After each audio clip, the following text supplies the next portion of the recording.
Ito pong aking tuturo sa inyo ay isa sa mga pinaka-powerful na pang-attract ng swerte, lalo-lalo na tungkol sa usapin ng pera. Ngayon pa mga bossing ko, alam nyo po ba mga bossing ko na sa May 8 mga bossing ko ay full moon? Ito po mga bossing ko ay magdudulot ng swerte tuwing full moon or kaya po mga bossing ko tuwing Tuesday or Friday or kung kailan nyo ito napapanood at nais nyo po itong gawin dahil simple lang naman po ang aking pong ituturo sa pamamagitan mga bossing ko ng tubig.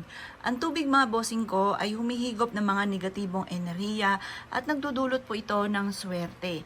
Kaya mas mainam mga bossing ko ay gamitin po natin ang mga simple mga pamamaraan kagaya ng tubig na ito upang sa ganoon ay higit tayo na maka-attract ng swerte lalo-lalo na tungkol sa usapin ng pera.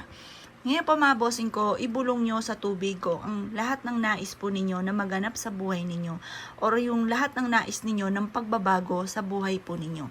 At pagkatapos mga bossing ko, matapos nyo pong ibulong po dito, ibibilad nyo po ito sa buwan mga bossing. Kapag hindi naman po full moon, pwede nyo itong ibilad sa sinag ng araw ng mga bandang alas 7 ng umaga. At pagkatapos mga bossing ko, ibibilad nyo ito hanggang alas 8 ng umaga. Kung magwi-wish po kayo, dapat huwag kang gagamit na sana direct to the point. At naniniwala ka na mababago ang takbo ng inyo pong pamumuhay. Kung kayo pa mga bossing ko, ang daming hirap na pinagdadaanan, mainam na subukan nyo po itong gawin sa pamamagitan ng tubig na ito. At positive ka lamang, paggaganahin natin ang ating law of attraction para mabilis nating makamtan kung ano man ang ninanais po natin. Ngayon pa mga bossing ko, pwede kang maghalo sa tubig ng barya or kaya iba't ibang klase ng kristal mga bossing. Or kaya yung mga wishing stone na mahigwaga mga bossing. Pwede nyo ihalo dito mga bossing. Pero kung wala ka naman mga bossing ko na mga wishing stone or iba't ibang klase ng kristal, mga barya na lang din po ang inyong ilagay.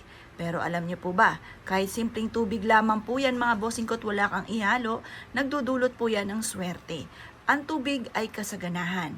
Ang tubig mga bossing ko ay isa sa mga pinaka-powerful din na humihigop ng mga kamalasan at magbibigay ito ng swerte sa mga tao na may positibong pananaw sa buhay. Sa mga tao na maraming pangarap at naniniwala na makakamtan ang mga pinapangarap bukod sa kanyang pagiging masipag at matyaga mga bossing. Ngayon pa mga bossing ko, ibilad nyo lang po ito sa sinag ng buwan at ng araw. At ito po mga bossing ko, hanggang alas 8 lang ng umaga ang pagbibilad. Kunin nyo na po ito at ilagay ito sa ilalim ng inyong higaan. Or kaya sa inyo pong altar mga bossing o sa likod ng pintuan ng inyo pong main door or sa hapagkainan kung saan kayo ay kumakain. Makakatulong po ito upang sa ganon, makamit nyo kung ano man ang inyong matagal ng mga pinapangarap. Kung naniniwala ka at nais po itong gawin, huwag ka na magpatumpik-tumpik pa. Makakatulong po ito upang sa ganon, masigit na maging masagana ang inyo pong pamumuhay.